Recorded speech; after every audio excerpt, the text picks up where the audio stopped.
Hola, ¿qué tal? Bienvenidos a mi espacio de reflexiones. Estaba pensando que, bueno, quería realmente compartir con ustedes esto porque lo llevo ronroneando en la cabeza y viendo la que se avecina, dije, no puedo más, de esto tengo que decirlo. Es decir, nosotros estamos pasando por un momento en el que nos damos cuenta que todo está cambiando, que nuestro paradigma como sociedad pues ha llegado a un punto en el que ya las cosas no van a ser como eran antes y nos enfrentamos a un poco la incertidumbre de qué es lo que va a pasar. Sin embargo, yo quiero reflexionar sobre dos cosas que me parecen clave viendo la situación con el tema de las drogas y las farmacéuticas y algo que siempre ha estado en nuestra sociedad, porque no es una novedad el consumo de sustancias tanto para la sanación como para llevarnos a otros estados alterados de conciencia. Desde los inicios de las civilizaciones o de la humanidad se conocen rituales y las prácticas y utilizaciones de las plantas y de sus principios activos y después, a través del desarrollo de la revolución industrial, pues llegamos a sintetizar y a trabajar estos principios activos de diferente manera bueno, adaptarlos a lo que nosotros queríamos haciendo nuestras pastillitas y nuestros medicamentos. Lo que sucede es que ahora que estamos en estos momentos de apertura y de crecimiento y de desarrollo de nuestra conciencia, estamos dando luz y tomando conciencia, lo que digo, de lo que es el capitalismo y el desarrollo y cómo hemos convertido la salud en algo comercial y al haber hecho esto ha sucedido que las personas, algunas de ellas sí tienen intenciones positivas de sanación, de ayudar a otros, pero algunas han caído en la trampa comercial.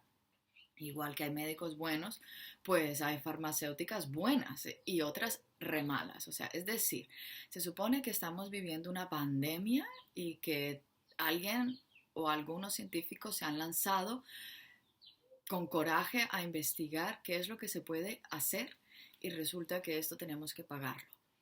Tenemos que pagarlo y depende del país y del precio que ese país esté pagando económicamente, entonces tendrán más beneficios o menos. Esto va a crear una guerra, porque obviamente estamos utilizando la salud y el miedo para crear confusión y terror en las personas que dicen, ¿por qué yo tengo menos? ¿Por qué los países que están menos desarrollados entonces casi no van a tener vacunas? Y estamos otra vez reorganizando y categorizando y etiquetando nuestra sociedad utilizando ahora la salud y las vacunas. Esto solamente, claro, nos lleva desde mi perspectiva a una situación de conflicto y de muchísima tensión. O sea, si se supone que es algo que es importante para la humanidad, ¿no debería esto ser gratis? Las personas que lo están estudiando, claro, a ver, cuando una farmacéutica dice que está investigando y tiene que invertir dinero en esa investigación, lo comprendemos, ¿vale? Pero es que después hay una comercialización de estos productos que eso ya no tiene nada que ver ni con la salud, ni con la investigación, ni con el bienestar, sino con el enriquecimiento de algunos. Y aquí también tomamos conciencia de cómo están funcionando los gobiernos y cómo funcionan nuestras estructuras. Y nos damos cuenta de que detrás de los gobiernos hay unos hilos de unos grupos y de unas sociedades que manejan realmente la situación y que no tienen nada que ver con lo que nosotros pensamos de los políticos. Los políticos y los presidentes son los marionetas y los títeres de estas grandes multinacionales o sociedades o grupos, llámenlos Bilderberg o como quieran, que están ahí. Esto es positivo que como humanidad, como sociedades, tomemos conciencia de que las cosas no son tan y como nos las cuentan. Y de ahí el famoso fake news. ¿Qué es lo que realmente es verdad y no? Si las personas que están dándonos esta información lo hacen por intereses económicos o empujados incluso por el miedo o la amenaza de perder quizás su trabajo y toda su estabilidad. Así que hemos tomado conciencia de cómo nosotros a través del capitalismo y el desarrollo industrial hemos ido acabando con los principios y los valores y la moral de lo que eran profesiones dignas.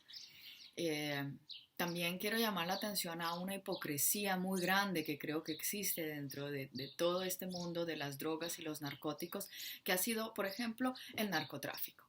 Hay una herida en Sudamérica, yo soy colombiana y tengo una herida como colombiana que tiene que ver con la cocaína. Y la cocaína fue en principios una droga creada por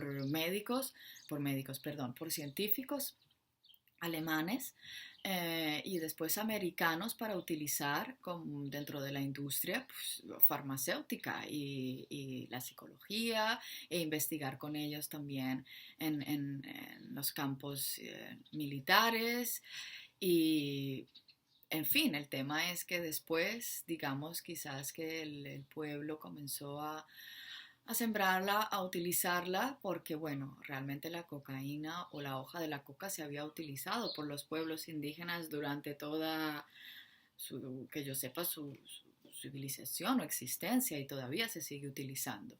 Luego, en nuestro desarrollo e investigación, llegamos al punto de sintetizarla y utilizarla de otra forma. Entonces, ¿qué es lo que sucede? Que ahora vienen y legalizan e ilegalizan una parte de esta planta, creando dos vertientes y una de ellas se vuelve mala y la otra es buena.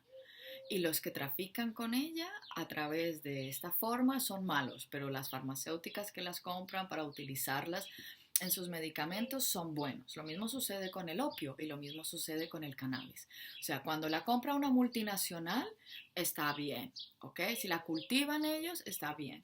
Pero si lo hacen personas que no pertenecen a sus sociedades, como por ejemplo pudo haber sido Pablo Escobar, entonces es malo y es un narcotraficante que sí, es verdad, hubo mucha sangre y la sigue habiendo y eso es lo que me entristece, que el consumo de la cocaína no va a cambiar. Por el contrario, con este desarrollo ha llegado hasta el Tíbet. No lo sé, pero quizás quiero decir que hoy en día la cocaína se consume en todas partes del mundo. Entonces, vamos a seguir escondiéndola, vamos a seguir escondiendo estas cosas y dejar que mafias y que exactamente que bajo la sombra y la oscuridad muchísimas personas viven desprotegidas y muchas otras se aprovechan de estas situaciones porque al final los bancos, los políticos, los narcogobiernos en los que viven estos países, porque perdón, yo soy colombiana, pero la corrupción en Colombia por el tema del narcotráfico está en todos los niveles, porque ya es una cosa que se ha introducido, es parte de la sociedad. Y quien no lo quiera ver y no lo quiera aceptar, se está negando una realidad. Y por eso quizás nuestros países no han podido salir de ese agujero, porque nosotros lo que tenemos que coger es ese producto, o sea, los colombianos, y decir, ahora lo vamos a legalizar, lo vamos a organizar y todos los países del mundo que quieran consumirlo van a tener que pasar por lo normal, pagar unos impuestos como se pagan y así mantener un nuevo orden en ese aspecto también. Porque ¿acaso no estamos en una nueva era, la era de la luz, de la conciencia? Y esto es dar luz a las partes oscuras, como por ejemplo, ¿por qué se supone que viene el COVID? ¿De qué? ¿De un abuso hacia la naturaleza, de un animal que nos hemos comido o un animal con el que estamos destruyendo su hábitat y mordió a una persona? Si es cierto lo del murciélago, mordió a una persona que estuvo mala y así el virus se fue transformando de persona en persona hasta que tenemos la situación en la que estamos o fue un virus creado en un laboratorio con intereses económicos siguiendo lo que acabo de explicar del desarrollo y el capitalismo a todos los niveles. A los niveles ya de una gran amiga mía decía que las virtudes, cuando son llevadas al exceso, muchas veces se convierten en defectos. Y eso creo que nos ha pasado también con el tema de la salud.